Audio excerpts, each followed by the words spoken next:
Hello friends, myself Syed Tushar Gupta, and on request you all, I am uploading one chapter of GST, that is introduction, on YouTube, so that you all can go through it and have the basic understanding of GST introduction concepts. So in introduction, what we are going to cover today, so we will study about the meaning of taxes, what are the taxes, different types of taxes. Then we are moving to GST thing. What is GST? GST deficiencies, GST features, GST benefits, some GST concepts, GST legal framework. Okay, and dual GST, it's also the part of GST legal framework, GST council, and GST network. So all these topics we are going to cover in introduction part. So I'm moving forward to the text thing. What is text? वो जो notes सब पे share हो जाएंगे, जो notes दिख रहे हैं आपको, ये आपको हम सब शेयर कर देंगे. जिसको भी नोट्स की रिक्वायरमेंट हो वो इसी वीडियो के नीचे कमेंट में अपना मेल आईडी हमें शेयर कर दे. So we will mail the notes to them. Okay, so बच्चों टेक्स्ट क्या है? If you see text in simple में बात करता हूं मैं पहले कि what is the meaning of text. Text बच्चों, टेक्स्ट गवर्नमेंट गवर्नमेंट जो एक अमाउंट लेती है टैक्स पेयर से, उसको टैक्स कहते हैं. In the simple language, government ने पैसा लिया टैक्स पेयर से, वो टैक्स हो गया. अब इसमें जो मेजर इंपॉर्टेंट चीज है बच्चों, तो आपको ध्यान रखना है, that is tax is not voluntary. Tax voluntary नहीं होता, tax is mandatory. Mandatory as per law. कुछ लॉज एंड रेगुलेशंस हैं उसके अंदर डिफाइंड है, अगर आप वहां फॉलो करते हो तो आपको टैक्स का पैसा पे करना पड़ेगा. ठीक है. सो अगर हम डेफिनेशन में जाते हैं, टैक्स की डेफिनेशन की बात करूं मैं बच्चों, टैक्स में be defined as a pecuniary burden laid upon individuals or property owners to support the government a payment exacted by legislative authority. So law ने एक अमाउंट टैक्स पेयर पर लगाया है, जो टैक्स पेयर गवर्नमेंट को pay करेगा to support the functioning of the government for its welfare activities. तो यहाँ पे जो मेजर आपको याद रखना है टैक्स डेफिनेशन में, it's a enforced contribution. It's enforced contribution, it's not a donation. ये वॉलंटरी नहीं है, ये इन्फोर्स्ड है.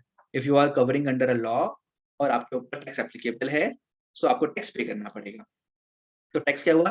Tax is nothing money that people have to pay to the government. जो मनी आपको गवर्नमेंट को देनी है, it is used to provide the public services. जो गवर्नमेंट क्या करेंगी, इन पब्लिक सर्विसेज को प्रोवाइड करने के लिए यूज करेगी. That is tax. सो ये हो गया बच्चों टैक्स का मीनिंग जो हमने पढ़ा. अगर मैं सिंपल लैंग्वेज में लिखूं तो यहाँ पे आप सब देखिए, हम एक समझते हैं टैक्स. ये टैक्स है, टैक्स पेयर.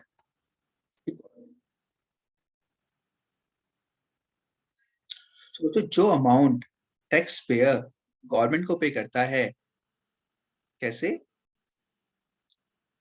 गवर्नमेंट को पे करता है to functioning of the government, that is known as a tax under a law. तो ये वो बच्चों टैक्स. अब क्वेश्चन आएगा, सर टैक्स तो हो गया, टैक्स के पार्ट्स क्या हैं, क्या क्या टैक्स हैं? तो आप सब इंटर में भी अपने सीएमए सीए सीएस इंटर में और अपने सीएमए सीए सीएस फाइनल में दोनों में ही कॉन्सेप्ट्स पढ़ोगे. Direct and indirect tax. जो टैक्स को ना दो पार्ट में डिवाइड कर दिया गया है. एक बोलना डायरेक्ट टैक्स होता है और एक इनडायरेक्ट टैक्स होता है. तो डायरेक्ट टैक्स क्या होता है, अगर हम बात करें नाम से अगर समझो, direct means directly charged and collected by a tax payer. Directly charged and collected from a taxpayer. ठीक है. लाइक मैं तुषार हूँ, ठीक है, मैंने कुछ इनकम अर्न करी. मेरी इनकम कैसे हो सकती है बच्चों, आप सब पढ़ रहे हो डायरेक्ट टैक्स, आप लोग ज्यादा एक्सपर्ट हो मुझसे. You are learning direct taxes, उसमें आप सैलरी से इनकम करी, या सर आपने पीजीवीपी कुछ बिजनेस किया, उससे इनकम करी, आपने अदर सोर्सेज, आपने इंटरेस्ट वगैरह की इनकम आई, या बच्चों हाउस प्रॉपर्टी, या फिर कोई सिक्योरिटी सेल करी, इनकम आई। तो जो मेरी इनकम इन हेड से आई वो मेरी डायरेक्ट इनकम है। तो उसका जो टैक्स का पैसा है, टैक्स का पैसा गवर्नमेंट को कौन पे करेगा बच्चों? तुषार पे करेगा, कोई और पे करेगा? अगर तुषार ने अर्निंग करी है, मैंने अर्निंग करी है, so I will pay tax to government. मैं गवर्नमेंट को टैक्स पे करूंगा। क्यों पे करूंगा? क्योंकि मैंने कुछ अर्निंग करी है, और ये सब अर्निंग्स हमारे डायरेक्ट टैक्स लॉज में डिफाइन है कि अगर आप अर्निंग करते हो और आपकी इनकम स्लैब रेट से या बेसिक एक्सेप्शन लिमिट से ऊपर है, तो आपको टैक्स देना है। अब यहाँ पे बिल्कुल जो इंपॉर्टेंट समझने की बात है, डायरेक्ट टैक्स में tax payer that is Tushar, Tushar will pay to tax government, Tushar will pay tax to the government. And how Tushar is going to pay the taxes? आप लोग बच्चों डायरेक्ट टैक्स में पढ़ोगे, मैं अभी लेमन लैंग्वेज बता देता हूँ। पेन नंबर, हर एक टैक्स पेयर के पास एक पेन नंबर होता है। उस पेन नंबर के थ्रू वो अपना टैक्स का पैसा गवर्नमेंट के पास जमा कराता है। पेन नंबर बच्चों is nothing, it just account number, it's your personal account number that is with the department, government department. तो गवर्नमेंट जो आपको आइडेंटिफाई करती है डायरेक्ट टैक्स में, वो आपके पेन नंबर से करती है। तो ये तो वो जो बच्चों डायरेक्ट टैक्सेस कि हमने डायरेक्टली चार्ज किया, जिस पे लगा उससे चार्ज हुआ, उसी ने गवर्नमेंट को पे किया, दैट इज डायरेक्ट टैक्स। आप समझते हैं इनडायरेक्ट टैक्स? बच्चों इंपॉर्टेंट है, ध्यान से समझना। इट्स क्योंकि ये मेजर कॉन्सेप्ट है, ये क्लियर हो जाएगा बच्चों। सो आपको जीएसटी की बहुत सारी टर्म्स भी क्लियर हो जाएंगी। और जीएसटी बहुत सिंपल लॉ है, कोई घबराने की बात नहीं है इसमें, it's very simple. But the thing is that आपको अपने कॉन्सेप्ट को क्लियर रखना है। अगर कॉन्सेप्ट क्लियर हो गया बच्चों तो सब क्लियर हो जाएगा, और अगर कॉन्सेप्ट क्लियर नहीं हुए तो फिर कुछ नहीं हो सकता है। तो major focus is on concept. इसलिए इंट्रोडक्शन जो चैप्टर है ये मोस्ट इंपॉर्टेंट है। इसमें से मार्क्स भी इसके एग्जाम में आते हैं बच्चों, और पूछा जाता है बार बार, ठीक है? तो इसका नाम देखो बच्चों, इनडायरेक्टली। ये इनडायरेक्टली लगता है बच्चों। इनडायरेक्टली कैसे सर माइंड में आएगा? देखो, मैं तुषार हूँ, ठीक है? एक पर्सन है, नाम कोई भी एक इमेजिनरी नाम ले लेते हैं, अखिल है। अखिल का रेस्टोरेंट है, तो मैं ज्यूम कर देता हूँ जीएसटी 5% का रेट। तो जो भी समझेंगे हम सारा, जीएसटी कब लगेगा, किस पे लगेगा, ये सब नेक्स्ट चैप्टर्स में, सब जो हमारे चैप्टर्स हैं उन सब में कवरेज होगा। इंट्रोडक्शन में अभी समझो जीएसटी का मैकेनिज्म कैसे वर्क करता है। अभी हमारे लिए जो मेन समझने की बात है वो मैकेनिज्म है। पहले आप यहाँ समझ लो, फिर मैं नोट्स पे आता हूँ, ठीक है बच्चों? सो तुषार अखिल के पास गया, ठीक है? मैं अखिल के पास गया, मैंने रेस्टोरेंट, अखिल का रेस्टोरेंट है, मैं रेस्टोरेंट में बैठा, और मैंने बच्चों खाना खाया, खाना खाया, स्नैक्स खाए, एनीथिंग। तो मैंने खा पी के भाई बिल बना दिया 100 रुपए। मैंने मेन्यू देखा, मेन्यू से मैंने 100 रुपए का सामान ले लिया और मैंने खा लिया। जब मैं काउंटर पे पहुंचा तो अखिल भाई साहब ने, अखिल ने कहा भाई यहाँ आओ, बिल तो 100 रुपए का हुआ है, इसके साथ में जो आपने खाना खाया है इसके ऊपर 5% जीएसटी। बच्चों रेट अभी आपको नहीं समझना है, एज्यूम करो 5%। मुझे 105 रुपए दो। अखिल ने कितने मांगे मुझसे? 105 रुपए। और अखिल ने 100 रुपए तो मांगे अपने खाने के, 5 रुपए मांग लिए बच्चों अपने जीएसटी के। अब मैं यहाँ पे हूँ। अब आप लोग क्या करते हो, जब हम रेस्टोरेंट जाते हैं बच्चों, तो हम लोग ये 105 रुपए की पेमेंट कर देते हैं। किसको पेमेंट करते हैं बच्चों? जो 105 रुपए पेमेंट है, ये मैं 105 रुपए अखिल को दे दूंगा। जो मैंने अखिल को बच्चों 105 रुपए दिए हैं, इस 105 में क्या क्या है? अगर इसमें 100 रुपए तो आपके फूड के हैं, जो आपने खाना खाया, प्लस 5 रुपए का आपने जीएसटी दिया। लेकिन सर अभी तो आपने बताया था टैक्स तो गवर्नमेंट लेती है, लेकिन यहाँ तो आपने टैक्स का पैसा किसको दे दिया? अखिल को। गवर्नमेंट को तो दिया नहीं, तो यहाँ तो अखिल को दे रहे हो आप पैसा। तो बच्चों जीएसटी लॉ में यही है, मैंने 5 रुपए किसको दी? अखिल को। अब तो गवर्नमेंट पैसा लेगी ना बच्चों, अब अखिल, गवर्नमेंट बोलेगी मैं गवर्नमेंट है बच्चों, मैं गवर्नमेंट है, एज्यूम कर लो गवर्नमेंट है।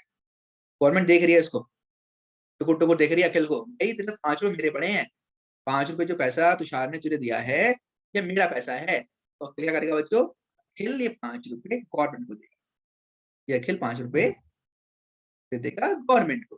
तो आप ये देखो बच्चों इस एग्जाम्पल में, तो पैसा जो जीएसटी का था वो तुषार की जेब से गया, पैसा दिया मैंने, 5 रुपए मैंने दिए हैं जीएसटी के अखिल को, और अखिल ने वो जीएसटी के पैसे 5 रुपए दिए गवर्नमेंट को।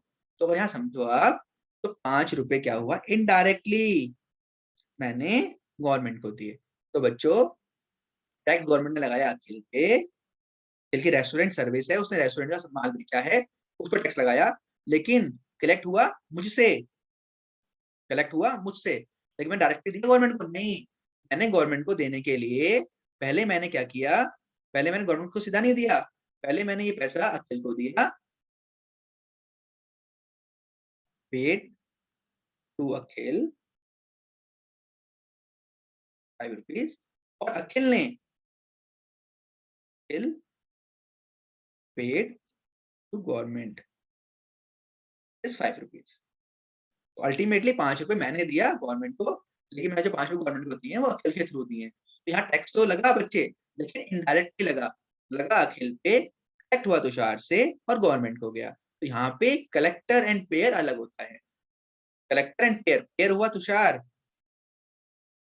पे मैंने किया, कलेक्टर हुआ अखिल, उसने कलेक्ट किया। ठीक है, तो बच्चों ये था कॉन्सेप्ट ऑफ इनडायरेक्ट टैक्सेस। यहाँ पे एक मिनट एग्जाम्पल को समझो, सिंपल सा दोबारा रिपीट कर रहा हूँ आप सबके लिए। डायरेक्ट टैक्सेस वो होते हैं बच्चों, वहां पे जिसके ऊपर टैक्स लगा वही बंदे के ऊपर बर्डन पड़ता है, वही सारा का सारा पैसा गवर्नमेंट को जमा कराता है। इनडायरेक्ट टैक्सेस के अंदर टैक्स लगता किसी और के ऊपर है, ठीक है, लगा किसी और पे, कलेक्ट किसी और से होता है बच्चों, जिससे कलेक्ट होता है उस पर बर्डन। तो इनडायरेक्ट टैक्स में क्या हुआ, पे तुषार ने किया बट इनडायरेक्टली पे किया। In this example, Tushar paid ₹5 of GST, okay, indirectly to government. Indirectly how? Because first I paid to Akhil, then Akhil paid to the government. So it's all about the indirect tax structure. यहाँ पे आपको याद रखना है, indirectly में direct पे नहीं किया जाएगा, किसी के थ्रू पे किया जाएगा, जिसपे बर्डन पड़ रहा है उसके थ्रू अपना पैसा गवर्नमेंट के पास जमा करा रहा है। जहां तक आई हो बच्चों, कॉन्सेप्ट क्लियर हो गया होगा। ठीक है, कुछ डाउट्स अगर किसी को आएंगे तो मैं टेलीग्राम नंबर पे शेयर कर दूंगा, उस टेलीग्राम नंबर पे आप मैसेज अपने छोड़ सकते हो, ये हमारा ग्रुप है टेलीग्राम का, आप सब ज्वाइन कर सकते हो और वहां पे अपनी क्वेरी पोस्ट कर सकते हो, वहां पे सारे इसके आंसर कर दिए जाएंगे बच्चों। ठीक है, अब बच्चों का नोट्स देखते हैं, नोट्स पे आते हैं कि नोट्स में क्या लिखा है। तो बच्चों डायरेक्ट टैक्स का अगर हम डेफिनेशन पढ़ते हैं नोट्स में, डायरेक्ट टैक्स में क्या लिखा है बच्चों, impose directly on a tax payer, ये तो टैक्स पेयर के ऊपर डायरेक्ट लगेगा, एंड पे डायरेक्टली, भाई कोई अखिल नहीं चाहिए बीच में सर, तुषार ने कमाया, तुषार का टैक्स है, तुषार डायरेक्टली गवर्नमेंट को देगा, इन्वॉल्वमेंट ऑफ अखिल डायरेक्ट जाएगा। बच्चों एक बार इनडायरेक्ट टैक्स पढ़ो, sir tax payer is just a channel, जो टैक्स पे कर रहा है वो बस एक चैनल है, एट एवरी चैनल, क्यों, बिकॉज वो सिर्फ कलेक्ट करके आगे पे कर रहा है। टैक्स किसने पे किया, कलेक्ट करके अखिल ने गवर्नमेंट को टैक्स पे किया, ठीक है, तो अखिल ने जो टैक्स पे किया वो जस्ट चैनल है, उसने आगे से कलेक्ट किया तुषार से और आगे पे किया। कब लगता है ये बच्चों, ये एवरी स्टेज पे लगता है, ये बच्चों समझेंगे, एक एग्जांपल अभी हम फ्रेम करेंगे इनडायरेक्ट टैक्स का, वहां से समझेंगे। तो अब यहाँ पे पढ़ो आप, taxpayer is just a channel and at every stage incidence is passed on till it reach the consumer who really bear the burden of it। ठीक है, तो ये एंड कंज्यूमर इसका बर्डन सारा का सारा लेगा, और indirect tax can be shifted by the tax payer to someone else, shift हो जाता है। हमारे एग्जांपल में अखिल ने शिफ्ट किया तुषार के ऊपर, इसको तो समझते हैं आप, सब ध्यान देना, अगर कॉन्सेप्ट क्लियर हो जाएगा बच्चों, सब टेस्ट में पास कर लोगे, ये कॉन्सेप्ट मोस्ट इंपॉर्टेंट है, आगे चैप्टर्स में इतना इशू नहीं है। सो फर्स्ट यहाँ पे ध्यान देखिए, आराम से समझना बच्चों। वापस अपने स्लाइड्स पे आते हैं, आइए बच्चों हम स्क्रीन पे, अपना वही एग्जांपल था तो आगे फ्रेम करते हैं। जो यहाँ मानो तुषार है, ठीक है, यहाँ अखिल है, यहाँ एक पर्सन हो रहा है सचिन है। तुषार बच्चों फर्नीचर बनाता है, ठीक है, तुषार ने एक फर्नीचर बनाया, तुषार पे एक फर्नीचर है,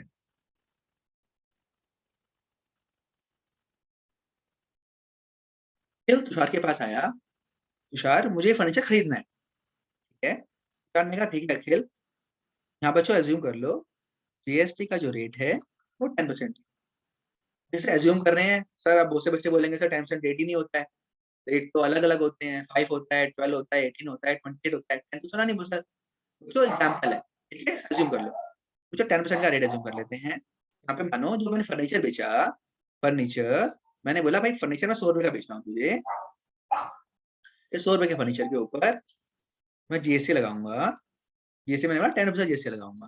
कितने का हो गया बच्चों? 110 रुपए का हो गया।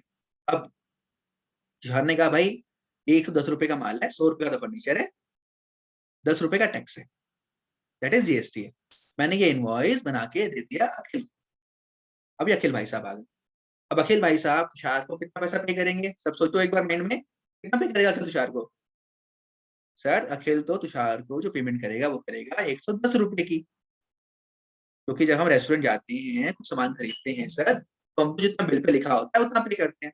तो जो अखिल ने पे किया बच्चों, अखिल ने जो पे किया, एक तो फर्नीचर ले लिया अखिल ने। कितने का फर्नीचर लिया? 100 रुपए का सर।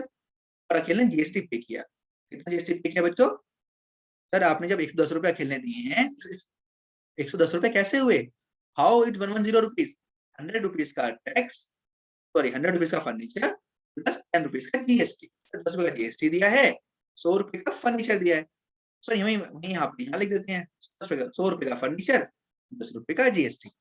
अखिल ने 110 रुपए तुषार को दे दिए। अब तुषार भाई साहब पे कितने रुपए आ गए बच्चों?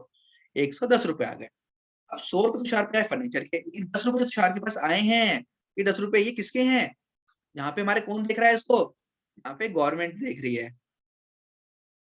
गवर्नमेंट कह रही है भाई तुषार 10 रुपए तू लेके आया है अखिल से, मेरे हैं। तुषार ने कहा कोई बात नहीं है यार, तुम्हारे हैं, लो 10 रुपए। तुषार ने यहाँ पे 10 रुपए गवर्नमेंट को दे दिए। यहाँ से बच्चों लिखो, तुषार डिपॉजिटेड, डिपॉजिट लिखो या पेड लिखो, paid ₹10 of GST to government. बच्चों एक साथ मुझे सोच के बताओ, 10 रुपए जो तुषार ने गवर्नमेंट को दिए हैं, इसका पैसा किसने दिया तुषार को? सब सोचो माइंड में। सर सिंपल सी बात है, यहाँ पे जब अखिल ने 110 रुपए दिए तुषार को, उस 110 रुपए में 10 रुपए का जीएसटी भी है। तो तुषार ने जो 10 रुपए गवर्नमेंट को दिए हैं, वो 10 रुपए तुषार ने कलेक्ट किए हैं अखिल से। बड़ा इंपॉर्टेंट है, collect. Tushar has collected 10 rupees of GST from Akhil, which Tushar has paid to government. अब हम सर हम आ गए अखिल के पास। अब सर जो अखिल है, इस अखिल ने कहा अभी 100 रुपए का फर्नीचर अखिल पे पड़ा है, जैसे 10 रुपए है। सचिन भाई साहब, सचिन को अपने घर के लिए, सचिन को अपने घर के लिए फर्नीचर चाहिए। ये गया अखिल के पास, अखिल भाई मुझे फर्नीचर चाहिए जो आपके पास है। अखिल ने कहा ठीक है सचिन, ये फर्नीचर मुझसे ले लो, मैं बेच रहा हूँ आपको 100 रुपए का। जो फर्नीचर इसने यहाँ बोला, इसने कहा मैं इसमें प्रॉफिट कमाऊंगा। तो उसने क्या किया बच्चों, इसने कहा मैं अपना प्रॉफिट, अखिल भाई साहब ने कहा 50 रुपए प्रॉफिट कमाऊंगा इसमें। तो अखिल भाई साहब ने 150 रुपए का फर्नीचर को बना का 100 का लिया था, 50 प्रॉफिट है। अखिल ने कहा सचिन, सचिन तुम्हें फर्नीचर चाहिए ले लो, बट ये फर्नीचर तुम्हें कितने का मिलेगा? 150 रुपए का मिलेगा। सचिन ने कहा 150 रुपए? उसने कहा हाँ 150, साथ में सचिन इस पे जीएसटी भी लगता है।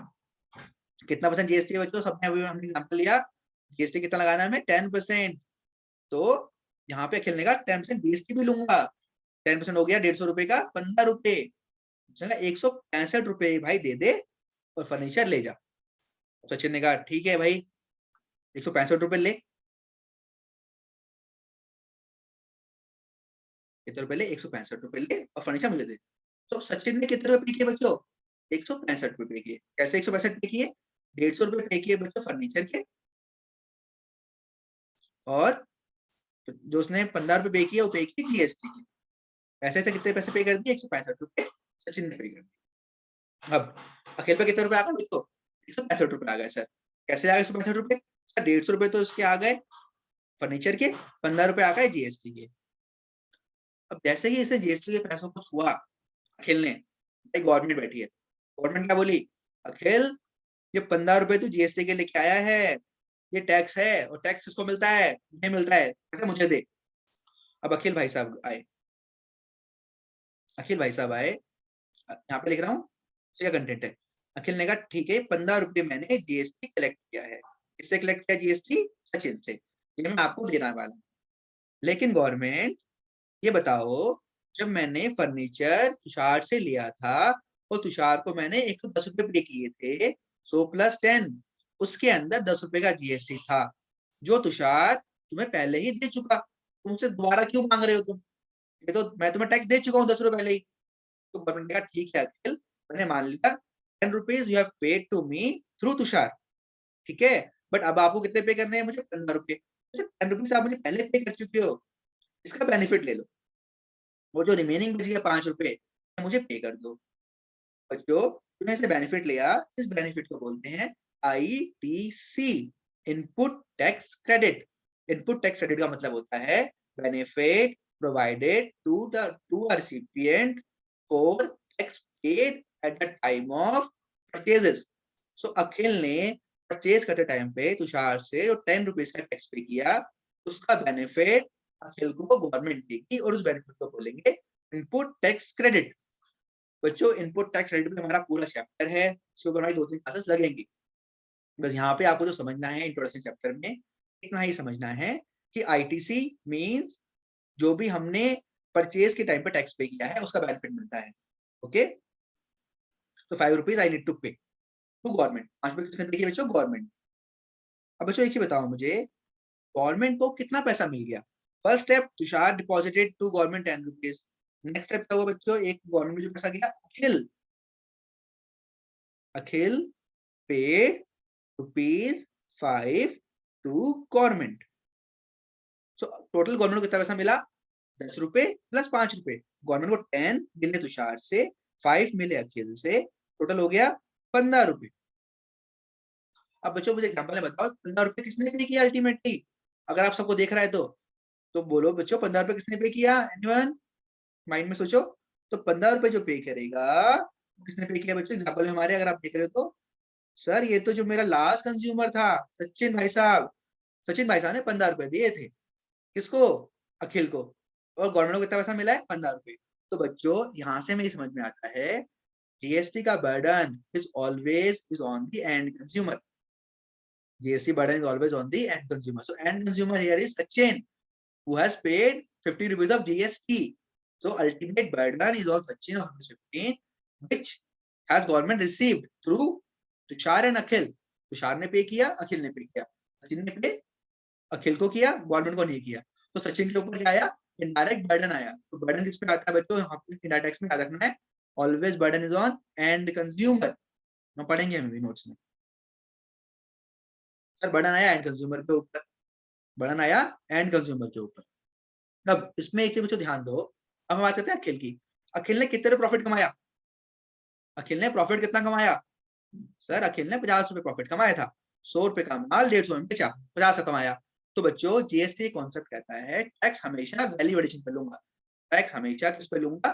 वैल्यू एडिशन पे। तो वैल्यू एडिशन कितनी बच्चों? यहाँ पे वैल्यू एडिशन आप देखो तो 100 का माल 150 में बेचा तो वैल्यू एडिशन 50 की। टैक्स रेट कितना था? 10%। तो कितना जीएसटी हुआ इस 50 पे? 5 रुपीज। और अल्टीमेटली देखो अगर अखिल ने गवर्नमेंट को कितना पे किया? 15 माइनस 10 5। सो बच्चों अखिल क्या पे करेगा हमेशा गवर्नमेंट को? अपनी वैल्यू एडिशन के ऊपर टैक्स पे करेगा। So GST is always on the value addition. ये इंपॉर्टेंट है, इसको एक बार नोट करना नोट कर लो, इट्स वेरी इंपॉर्टेंट। और जितना लिख के करोगे ना बच्चों उतना याद होगा। वीडियो रिकॉर्डिंग है, आप सुन लोगे खत्म हो जाएगी, बट कॉन्सेप्ट जो रहेगा तो बच्चों एग्जाम तक रहना चाहिए। ये नहीं सर आज समझ आ गया कल भूल गए, एग्जाम तक तभी रहेगा जब आप लिख के प्रैक्टिस करोगे। तो प्लीज ये सारे डायग्राम खुद बनाओ, हर एक यहाँ पे ट्रांजेक्शन को समझो, डाउट हो मुझसे पूछो, I am available for all of your doubts. जो भी मेरी लाइव क्लास में हैं और लाइव क्लास ले रहे हैं टू दे नो कि हम डाउट्स पे मेन फोकस करते हैं, बिकॉज टैक्स में इंपॉर्टेंट है डाउट क्लियरेंस। अगर डाउट क्लियर होगा तभी समझ आएगा, अदरवाइज क्लियर नहीं आएगा। सो I have explained in Hindi. Now for English students, I am explaining this diagram in English as well.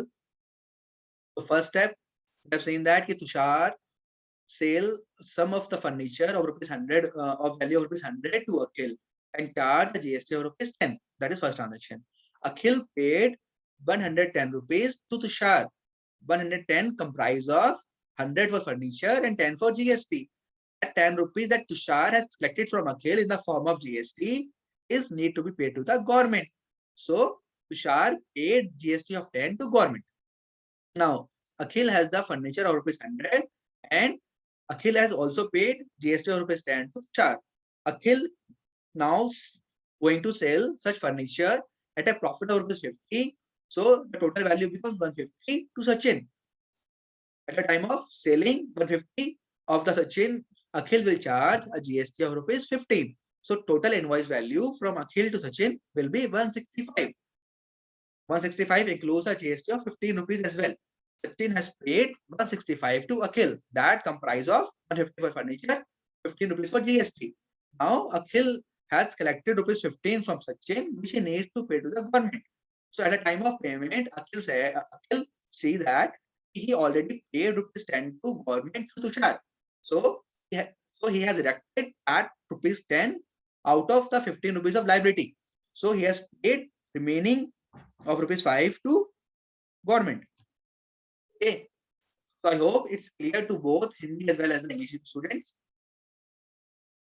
वो सब नोट कर लेना, इंपॉर्टेंट है. तुमने क्या समझा बच्चों? अगर मैं बेयर पॉइंट्स की बात करूं इस एग्जांपल में, बच्चों आपने एग्जांपल में देखा सर, फर्स्ट हमने देखा जो इनडायरेक्ट टैक्स है, हम बात कर रहे हैं बच्चों इनडायरेक्ट टैक्स की.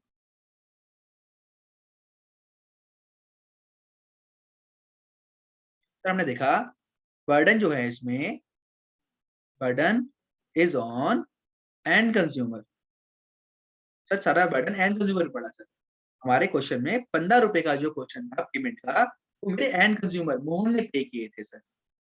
तो सर इनडायरेक्ट टैक्स में बर्डन एंड कंज्यूमर को होता है. ओके. टैक्स हमने पढ़ा सर, इसमें टैक्स वैल्यूडेशन पे लगा सर. टैक्स ऑन वैल्यूडेशन कैसे? सर जो अखिल ने पैसा पे किया गवर्नमेंट को, वो 5 रुपीज पे किया, क्योंकि उसकी लाइबिलिटी थी 15 रुपए की. उसने 10 रुपीज का बेनिफिट दिया आपने उसको, बिकॉज वो 10 रुपीज उसने गवर्नमेंट को तुषार के थ्रू पे किए थे. तो उसने जो प्रॉफिट कमाया था 50 रुपए का कमाया था. हमारा जीएसटी का रेट 10% था, तो 50 के ऊपर 5%, 5 रुपए. तो टैक्स किस पे लगा सर? हमेशा वैल्यूएडिशन पे लगा. तो हमेशा बर्डन जो पड़ा वो एंड कंज्यूमर पे पड़ा, और जो सर जो टैक्स लगा वो मेरा वैल्यू एडिशन पे लगा. सो और सर इसमें हमने एक और देखा, input tax credit ITC allowed. इस है जो प्रीवियस परचेज के टाइम पे, प्रीवियस परचेज टैक्स पेड, बच्चों लेमन लैंग्वेज में लिख लो, tax paid at the time of purchase is allowed to set off from GST liability. सबने यहाँ देखा सर, तो उसकी 15 रुपए की लाइबिलिटी आई थी, उस लाइबिलिटी में से उसने क्या किया, उस 15 रुपए की लाइबिलिटी में से उसने 10 रुपीज माइनस कर दिए थे. ये 3 ब्रॉड फीचर्स ऑफ जीएसटी हमने समझे हैं बच्चों. इस पे क्वेश्चन आता है 4 मार्क्स तक का. सर आपने इतना समझ लिया आज, ये हमें समझ में आ गया. आई होप सबको समझ में आया होगा यहाँ तक. बच्चों मोस्ट इंपॉर्टेंट है कि वैल्यू एडिशन पे कैसे लग रहा है, बर्डन एंड कंज्यूमर पे कैसे हो रहा है, आईटीसी क्या है, कैसे अलाउड हुआ. ये 3 पॉइंट इस एग्जांपल से मैंने समझाने की कोशिश करी है. आई होप सबको समझ में आए होंगे. नोट्स आप सबके पास नहीं है, इसलिए मैं ज्यादा आपको लिखा के बता रहा हूँ, नोटिंग ज्यादा करा रहा हूँ. Okay. So once I have shared notes में सब मैंने मेंशन किया हुआ है, एग्जांपल भी डाला हुआ है नोट्स के अंदर. यहाँ तक बच्चों ये क्लियर हो जाना चाहिए. ठीक है, I hope it's clear. Clear नहीं हुआ तो मुझे पूछ लेना, मैं आपको हेल्प करूंगा.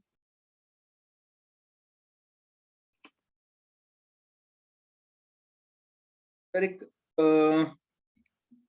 पहले हम अब देखते हैं बच्चों, एक बार नोट्स देख लेते हैं ताकि ये वाला कॉन्सेप्ट बच्चों को और क्लियर हो जाएगा सबको. फिर हम नेक्स्ट टॉपिक पे मूव करेंगे बच्चों. I am coming back to my notes. Sir हमने ये पढ़ा था tax payer is just a channel. Sir हमने देखा अखिल ने क्या किया सर, अखिल और तुषार सर 2 टैक्स पेयर थे जिसने गवर्नमेंट को पे किया, लेकिन सर उन्होंने खुद तो टैक्स पे किया ही नहीं.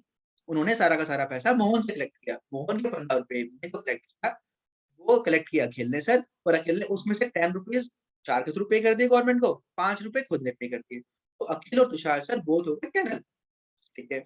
नेक्स्ट हमने पढ़ा eight every stage tax incidence is passed on.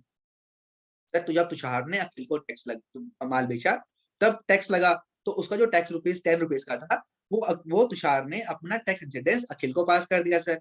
And then अखिल ने सर जो टैक्स लगाया 15 रुपए का वो पास कर दिया आगे मोहन को. तो हर एक स्टेज पे at every stage tax incidence pass on हुआ है सर. पास ऑन हुआ sir till it reaches to Mohan and consumer. Sir जब तक कंज्यूमर पे नहीं पहुंचा वो मेरा क्या होता रहा, पास होता रहा. और अल्टीमेटली सर मोहन ने, मेरे एग्जांपल में कंज्यूमर ने सारा का सारा बर्डन झेला. हमारे एग्जांपल में 15 रुपए का सारा बर्डन मोहन ने झेला था. ठीक है बच्चों, यहाँ तक क्लियर है?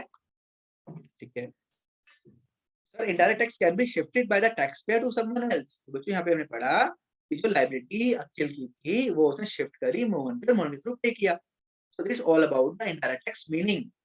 सो ये क्रिस्टल क्लियर हो जाना चाहिए सबको, क्रिस्टल क्लियर। ठीक है, नेक्स्ट आगे मूव करते हैं बच्चों। बच्चों बहुत सिंपल है, आप सब डायरेक्ट टैक्स पढ़ रहे हो और सबको डायरेक्ट टैक्स आता भी है। तो इसमें बच्चों बहुत बार एग्जाम में क्वेश्चन पूछ लेता है कि इसमें दोनों में डिफरेंस क्या है, कि डायरेक्ट टैक्स और इनडायरेक्ट टैक्स में। आपको मैंने दोनों का मतलब समझाया है। डायरेक्ट टैक्स डायरेक्टली लगा, डायरेक्ट टैक्स इनडायरेक्टली लगा। डायरेक्ट टैक्स जिस पे लगा उसी ने पे किया। इनडायरेक्ट टैक्स लगा किसी पे बट पेमेंट हुई किसी और के थ्रू। तो यहाँ पढ़ते हैं बच्चों, देखो sir, person paying tax to government directly bears the incidence of tax। तो इंसिडेंस का मतलब होता है बर्डन, जिसके ऊपर लगा वही पे कर रहा है और उसके ऊपर सारा सारा बर्डन आ रहा है। इनडायरेक्ट टैक्स क्या हुआ? Incidence of tax shifted to other person, the person pays tax to government by collecting from other. हमारे एग्जांपल को बच्चों माइंड में रखना, सब क्लियर होता रहेगा। एग्जांपल क्या था? Incidence of tax shifted to other person. Tushar का इंसिडेंस शिफ्ट हुआ अखिल पे, अखिल का इंसिडेंस शिफ्ट हुआ मोहन पे। और the person pays tax to government by collecting from other. Tushar ने पे किया अखिल से कलेक्ट करके, अखिल ने पे किया बच्चों मोहन से कलेक्ट करके। हमेशा यहाँ पे क्या होता है? कलेक्ट करते हैं, पे करते हैं। बच्चों से बर्डन शिफ्ट नहीं हो सकता। अगर तुषार ने कुछ इनकम अर्न करी है सैलरी से, तुषार ही गवर्नमेंट को टैक्स पे करेगा। Burden of tax can be shifted. हमारे एग्जांपल में अखिल को टैक्स पे करना है बट उसका बर्डन सारा का सारा मोहन ने बेयर किया, जिसका टैक्स का बर्डन शिफ्ट हो सकता है।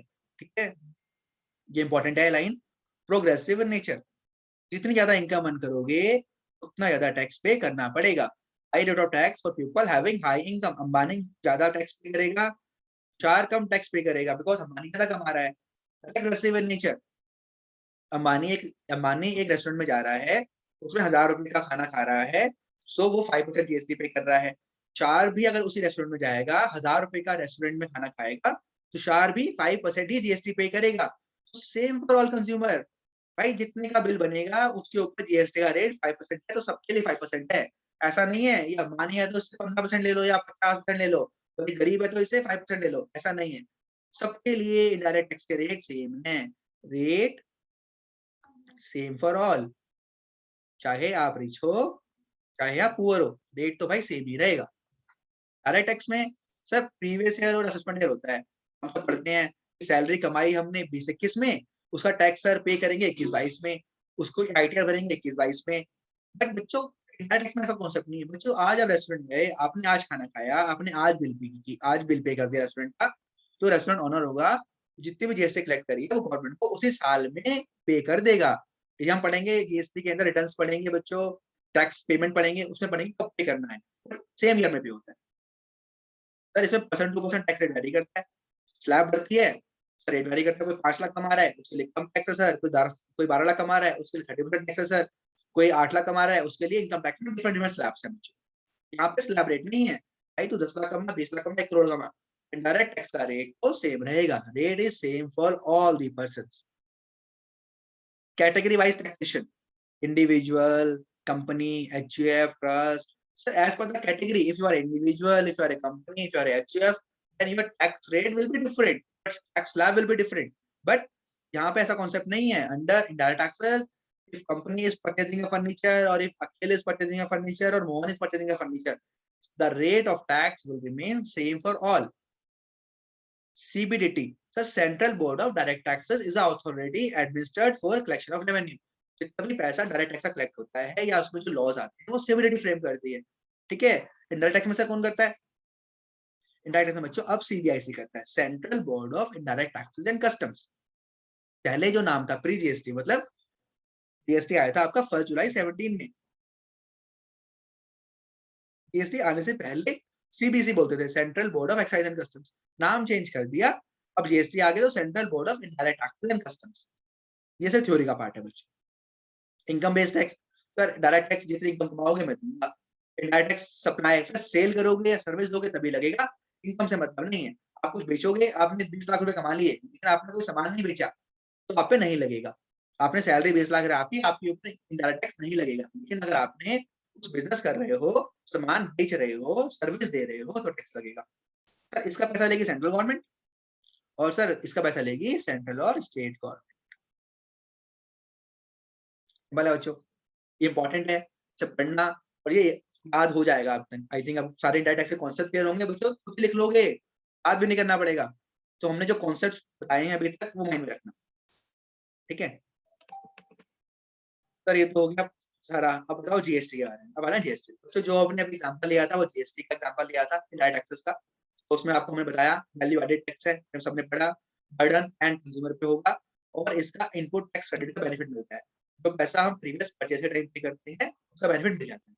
इतना पढ़ चुके हैं बच्चों, इतने में किसी को डाउट नहीं होना चाहिए। अब हम आगे देखते हैं बच्चों।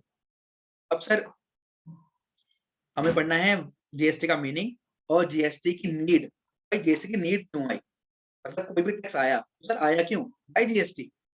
तो बच्चों पहले ना समझते हैं क्यों आया। मैं बोर्ड पे आ रहा हूँ, लिखते हैं, कुछ लिख के बेटर समझ में आता है। देखो बच्चों, तो कोई भी लॉ, कोई भी चीज कब आती है, मैं बोलूँ जीएसटी आए, अब नया लॉ आए, क्यों आता है sir. Everything will came for improvement. कुछ भी होता है वो इम्प्रूवमेंट के लिए आता है। किसकी इम्प्रूवमेंट सर, जो पहले चल रहा होता है, जो ऑलरेडी होता है उसमें कुछ प्रॉब्लम्स होती हैं, there is some problems, there is some deficiencies, there is some gaps in the existing system. Sir so to improve that system, some new system will come into force. तो sir taxation में, indirect taxes में हमारा 30th जून 2017 तक एक previous law चलता था, previous indirect taxes का law चलता था अलग से, ठीक है बच्चों। उसमें क्या था, मैं ब्रॉडली बता रहा हूँ, because as it's not in your course, you just need to understand why GST. एक थ्योरी क्वेश्चन आना है, डिटेल में प्रीवियस टैक्सेशन नहीं पूछेगा आपसे। तो पहले बच्चों बहुत सारे लॉस होते थे, एक्साइज था एक टैक्स, वैट होता था, वैट एंड सीएससी लिख सकता हूँ, service tax,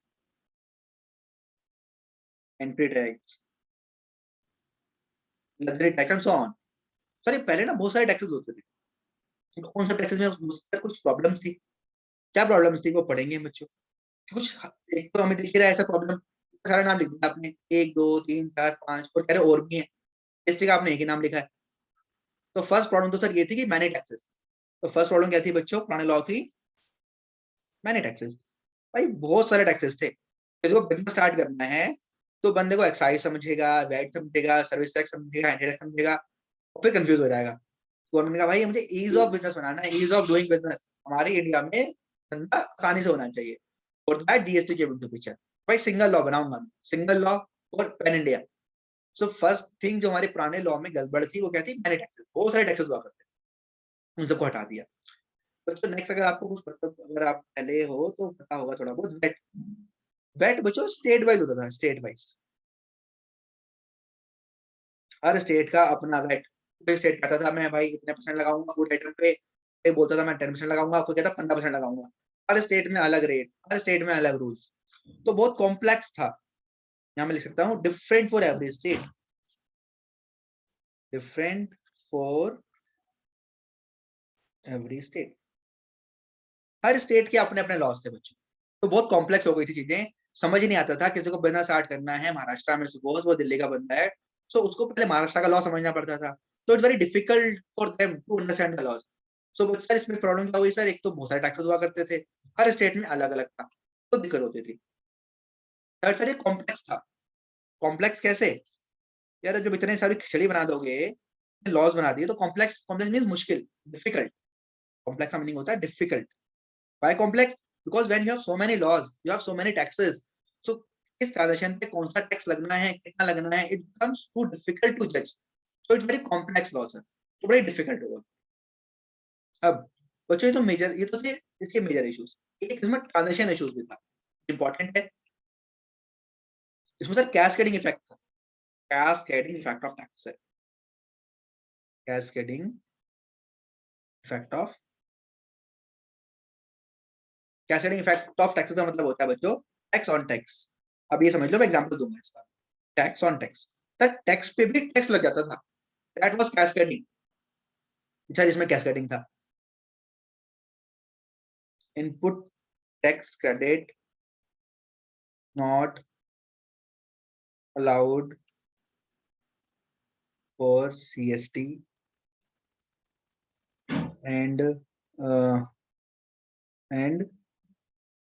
service tax ITC to trader। बच्चों ये भी समझाऊंगा, मैंने लिखा इसमें, क्या लिखा मैंने, कैसे नहीं इफेक्ट था समझना है, टैक्स ऑन टैक्स। फिर मैंने बोला इसमें ना सर सीएसटी एक टैक्स होता था जो पहले लगता था, अब नहीं लगता सर, उसका बेनिफिट नहीं मिलता था, और सर्विस टैक्स का बेनिफिट ट्रेडर को नहीं मिलता था। तो याद करना है, ठीक है। इसमें एक कॉन्सेप्ट समझा रहा हूँ, ऐसा ध्यान देना, जो इंपॉर्टेंट समझना है, कैस्केडिंग। फिर नोट्स पे आता हूँ मैं, कैस्केडिंग एंड सीएसटी, ये दोनों समझ रहे हैं। पहले हम समझेंगे कैस्केडिंग।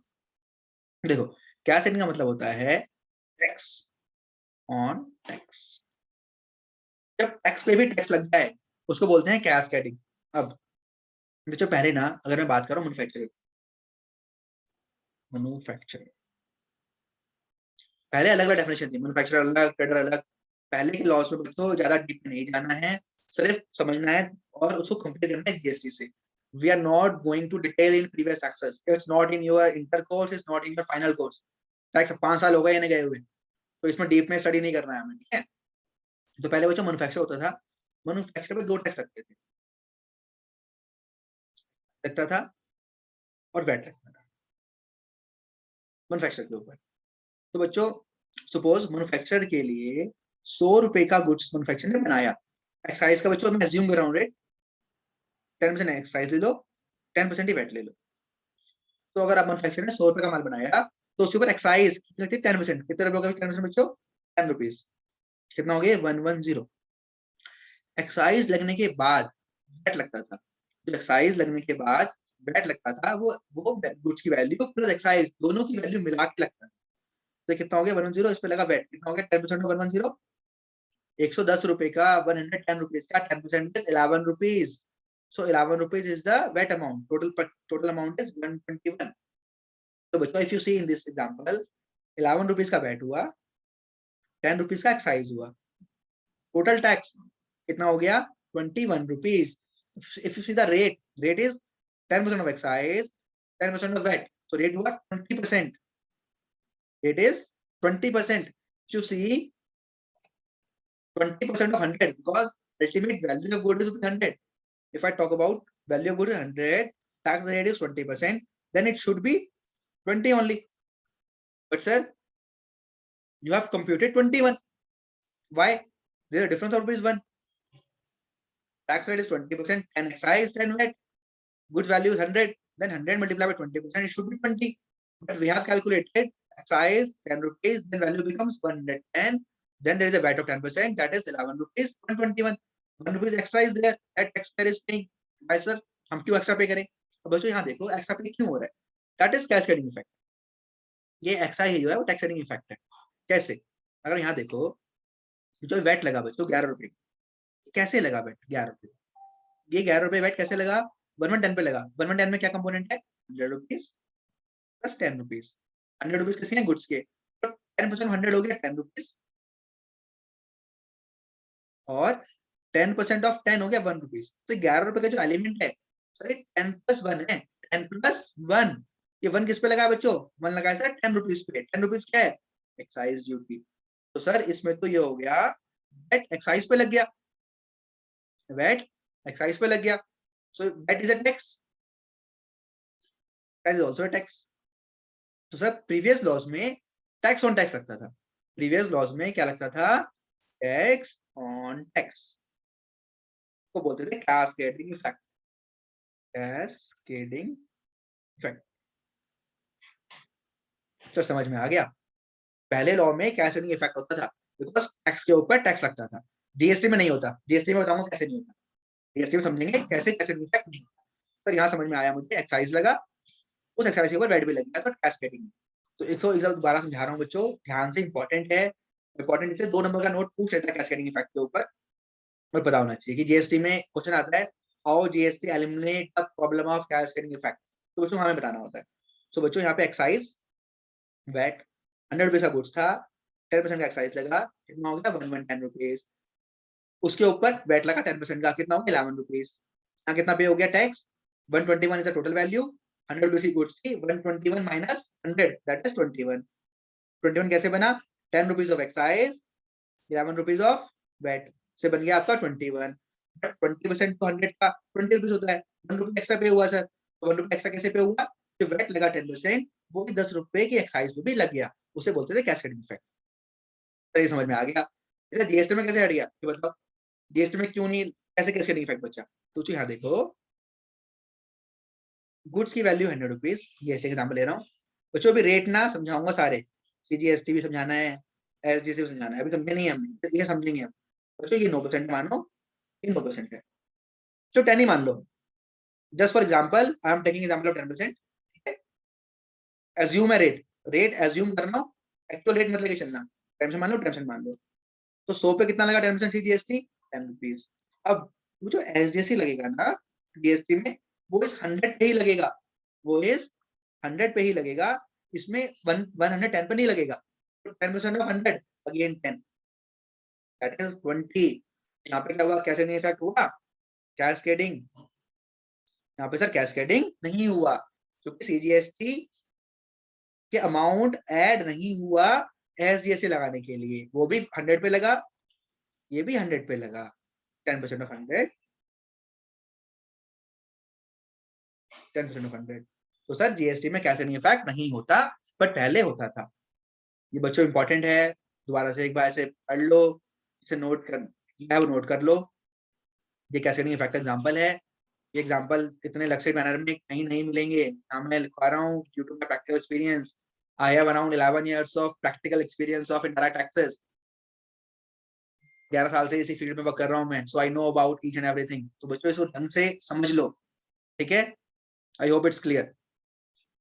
तो प्रीवियस लॉ की हम पढ़ रहे थे कमियां, प्रीवियस लॉ में क्या कमियां थी, तो नोट्स पे आ रहा हूँ, एक बार नोट्स रीडिंग करेंगे।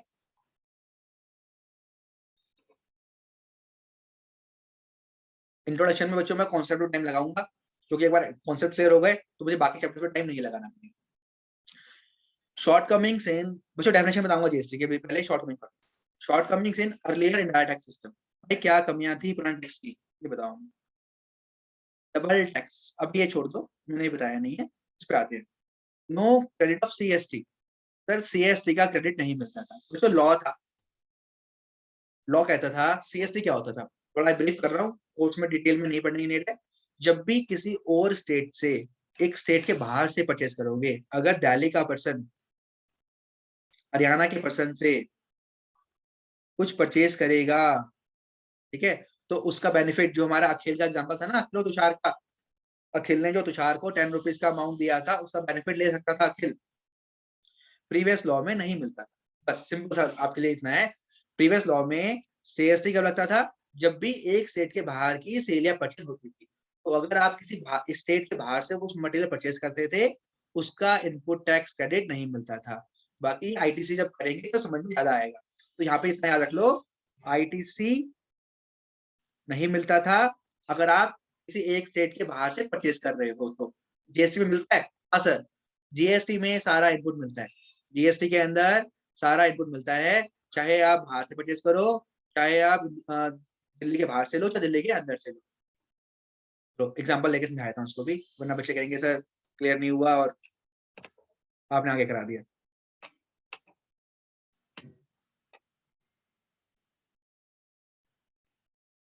एक मिनट बच्चों, ये तुषार है, ये अखिल है, ना मोहन था, ये हमने एग्जांपल लिया था बच्चों। तुषार ने अखिल को कुछ सामान बेचा था 100 रुपीज का, उसके ऊपर जीएसटी चार्ज किया था 10 रुपीज का, और यहाँ पे अखिल ने 100 रुपीज के माल को 50 रुपीज प्रॉफिट कमा के 150 का सेल किया था, तो 10 रुपीज का जीएसटी अखिल ने पे किया था, और 15 रुपए का जीएसटी चार्ज किया था, 15 रुपीज का जीएसटी, और 165 रुपए का मोहन को सेल किया था। ये एग्जाम्पल में हमने कवर किया था बच्चों, मैंने वही रिफ्रेम किया है, कुछ नया नहीं लिखा है, ठीक है। इसके अंदर बच्चों, अगर जो ब्लैक पेन से लिख रहा हूँ दैट इज ओल्ड स्ट्रक्चर, जो ये लिखा हुआ है जीएसटी है, तुषार एज्यूम करो दिल्ली में है, दिल्ली में है, और ये अखिल दिल्ली के बाहर हरियाणा, यूपी कहीं भी हो सकता है। यूपी मान लेता हूँ, उत्तर प्रदेश। मोहन यूपी है, मेरे लिए मैटर नहीं करता, बिकॉज मैं इन दो की बात कर रहा हूँ। अब अगर बच्चों पुराना लॉ, कौन सा लॉ होता? पुराना लॉ। तो तुषार जब सेल करता, तुषार 100 रुपीज का माल बनाता, उस पर पुराना लॉ लगाता। तो पुराना लॉ कहता है जब भी आप इंडिया, सॉरी, जब भी आप एक स्टेट के बाहर बेचते थे तब जीएसटी लगता था। बच्चों रेट सेम मान लो, कितने रुपए हो गया? 110 रुपए। 10 रुपए का माल किसको बेचेगा? वो अखिल को। अखिल कितना पे करेगा? चार को 110 रुपए करेगा। 10 रुपए कैसे पे किया अखिल ने? कैसे पे किया? 100 रुपए तो बच्चों कुछ के, 10 रुपीज सीएसटी के। 10 रुपीज सीएसटी। सीएसटी क्या हुआ?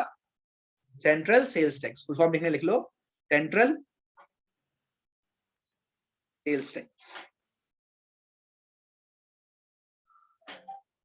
तो सेंट्रल सेल्स टैक्स का पैसा पे करेगा 10 रुपीज का। ठीक है।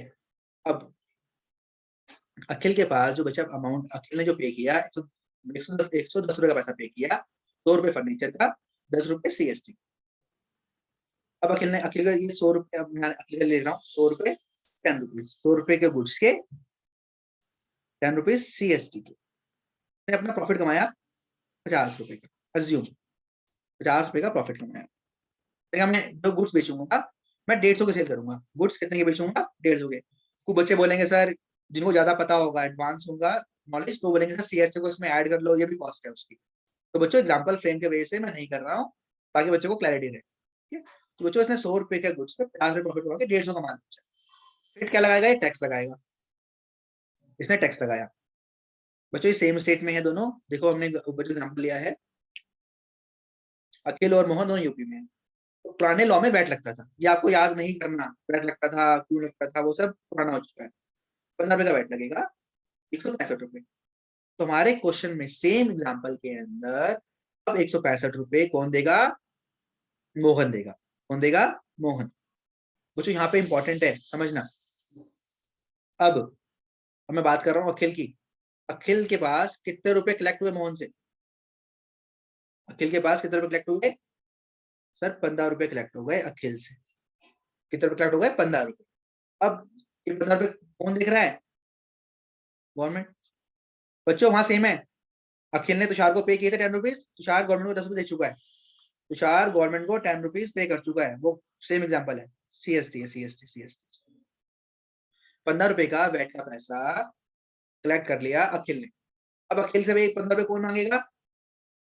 गवर्नमेंट। 15 रुपए कौन मांगेगा? गवर्नमेंट। तब अखिल जब 15 रुपए देने लगेगा, तो हमने पहले एग्जाम्पल में जीएसटी में 10 रुपीज माइनस करके 5 दिया था, वो 10 का हमें आईटीसी मिला था। क्या मिला था? आईटीसी। बच्चों वो नहीं मिलेगा पुराने लॉ में अखिल को भी गवर्नमेंट को 15 रुपए देने पड़ेंगे। कितने रुपए देने पड़ेंगे? 15। तो गवर्नमेंट को कितने मिल रहे? गवर्नमेंट को 10 प्लस 5, 25 रुपए। और अखिल को 10 रुपए का क्या हो गया? लॉस हो गया। तो बच्चों ये प्रीवियस लॉ था। प्रीवियस लॉ में बोलते थे कि सीएसटी का इनपुट टैक्स क्रेडिट नहीं मिलता। मैंने फास्ट कराया है थोड़ा सा ये वाला एग्जांपल, क्योंकि आपके लिए रेलेवेंट नहीं है इतना, जस्ट कॉन्सेप्ट के लिए समझाया है। आपको यहाँ पे यही समझना है कि अगर पुराना जो लॉ होता था उसमें सेंट्रल सेल्स टैक्स सीएसटी का इनपुट टैक्स क्रेडिट नहीं मिलता था। तो जो प्रीवियस परचेज पे ऊपर टैक्स पे करते थे, अगर आपका आउटसाइड स्टेट से परचेज है उसका बेनिफिट नहीं मिलता था, जीएसटी में मिलता है। बस आपको ये पढ़ना है। थ्योरी थी, इतनी डिटेल में जाने की नीड नहीं थी, बट कुछ बच्चों ने मुझसे बहुत ज्यादा डाउट्स होते हैं इस कॉन्सेप्ट में, इसलिए मैंने इसका एग्जांपल ले लिया। अदरवाइज ये एग्जांपल लेने की नीड नहीं है, just go on theory. And ये सीएसटी का बेनिफिट नहीं मिलता, ये पुराने लॉ का है। ठीक है बच्चों, वापस आ रहा हूँ नोट्स पे, नोट्स एंड ये क्लोज करते हैं। नेक्स्ट पढ़ा, नो क्रेडिट ऑफ सीएसटी, ये पुराने लॉ में नहीं मिलता था। No credit of VAT to service provider. बच्चों पुराने लॉ में ना ट्रेडर अलग, मैन्युफैक्चरर अलग, सर्विस प्रोवाइडर अलग। तो हमारा दिक्कत थी, अगर आप सी ऑफिस खोल रहे हो, मैंने अपना ऑफिस खोला सपोज, और मैंने कुछ फर्नीचर परचेज किया, तो पुराना लॉ बोलता था इनपुट टैक्स क्रेडिट, तो आपने परचेज किया उसका बेनिफिट नहीं दूंगा। तो बड़ा कॉम्प्लिकेटेड था। जीएसटी कहता है भाई मेरे लिए whether you are a service provider, whether you are a trader, whether you are a manufacturer, all are same. So GST में सब इनपुट मिलता है, सारा इनपुट टैक्स क्रेडिट मिलता है। तो पुराने लॉ में input tax credit VAT provider को सर्विस का नहीं मिलता था। कैस्केडिंग इफेक्ट ऑफ टैक्सेस में हमने समझा, पहले कैस्केडिंग इफेक्ट होता था, अब ये नहीं होता। मल्टीपल टैक्सेस ये हमने पढ़े, बहुत सारे टैक्सेस थे, एक्साइज था, वैट था, सर्विस टैक्स था, एंटी टैक्स था, लग्जरी टैक्स था। अब सिर्फ जीएसटी है सर, ये सब टैक्स हट के जीएसटी आ गया। तब पढ़ेंगे बच्चों अभी हम। स्टेट स्पेसिफिक लॉस थे सर, बताया आपने, हर स्टेट का अपना लॉ था, हर स्टेट अपने हिसाब से काम करता था, तो इतनी सारी प्रॉब्लम थी सर, तो ये टैक्स बड़ा डिफिकल्ट था। तो बच्चों ये सब कमियां थी, सो इन सब कमियों को दूर करने के लिए, to remove all such deficiencies, GST came into picture. Why GST? because there are many deficiencies in previous taxation structure. To remove those problems, to remove those gaps and problems and deficiencies, GST came into picture, and GST provides a mechanism through which all such demerits of previous taxation is not there in GST. First point रहेगा sir यहाँ पे आपका बताना, double taxation. तो बच्चों double कुछ नहीं है, पुराने लॉ के अंदर कुछ चीजें क्लियर नहीं थी, लाइक सॉफ्टवेयर। पुराना लॉ गुड्स के लिए अलग था, सर्विस के लिए अलग था। पुराना लॉ गुड्स में कहता था मैं वैट लगाऊंगा, एक्साइज लगाऊंगा, सर्विस में बोलता था सर्विस टैक्स लगाऊंगा, अलग अलग लॉ था।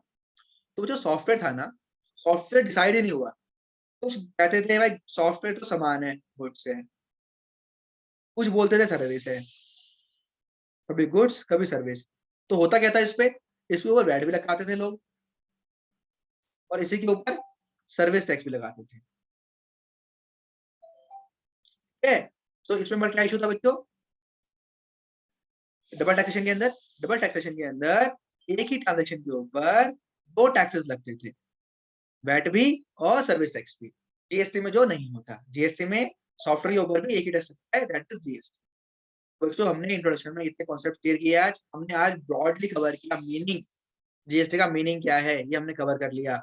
ठीक है, और हमने इसके फीचर्स कवर किए, हमने इसकी स्ट्रक्चर कैसे बना वो कवर किया। ये मोस्ट इंपॉर्टेंट है, स्ट्रक्चर सारे लोग इसको एक बार दोबारा से बना के देख लेना।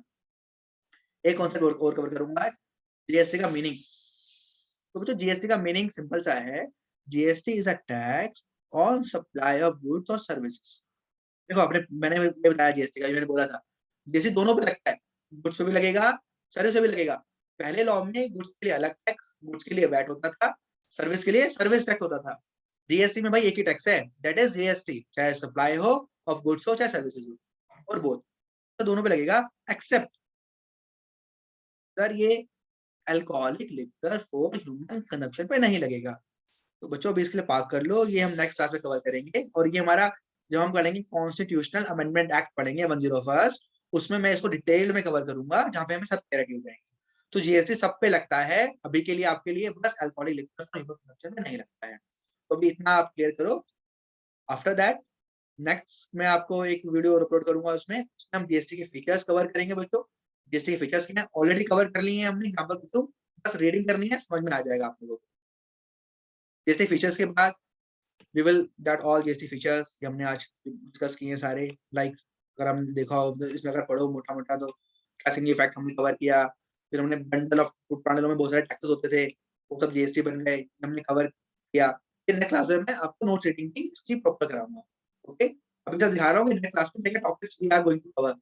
जो एग्जांपल हमने लिया था बच्चों, मैंने उसी एग्जांपल को एक फ्रेम किया हुआ है so that your concept gets clear. तो एग्जांपल पढ़ लेना, तो आपको क्लियर आ जाएगा कि वैल्यू एडिशन पे टैक्स लग रहा था, एंड कंज्यूमर के ऊपर बर्डन आ रहा था। All such clarity you will get through this. Interest rate क्या है, इंटरेस्ट रेट क्या है, ये हम पढ़ेंगे बच्चों, एट ऑल सिंपल। अभी हमने यूज किया ना सीजीएसटी, एसजीएसटी, तो ये बताऊंगा बच्चों कब लगेगा, कैसे लगेगा, all things we learn. Constitutional 101 amendment act, most important act, ये हमें पढ़ना है। तो that is your cover, everything is cover. If you talk about my notes, तो बच्चों मेरे जो नोट्स हैं that typically based on study material of all three professional courses. I have taken this notes from, you can say, provisions for all our books, from CMA books, from CA books, from CS books. तीनों के जो notes, तीनों के जो study material हैं उसके ऊपर based है मेरे note, plus bare act plus my knowledge. इन सब एक्ट्स को मिला के मैंने नोट्स बनाए हैं, तो इट्स वेरी हेल्पफुल। आप नोट्स ही प्रिपेयर करोगे तब भी आपका सारा कोर्स कवर हो जाएगा। ठीक है, सो आज की क्लास में ये एंड करता हूँ। होप आपको समझ में आया होगा। आज हमने ब्रीफ कवर किया है टेक्स्ट का लिटिल बिट, और जीएसटी के हमने मीनिंग्स और जीएसटी का फ्रेमवर्क कवर किया है। सो इसके साथ मैं क्लास एंड कर रहा हूँ। Thank you all.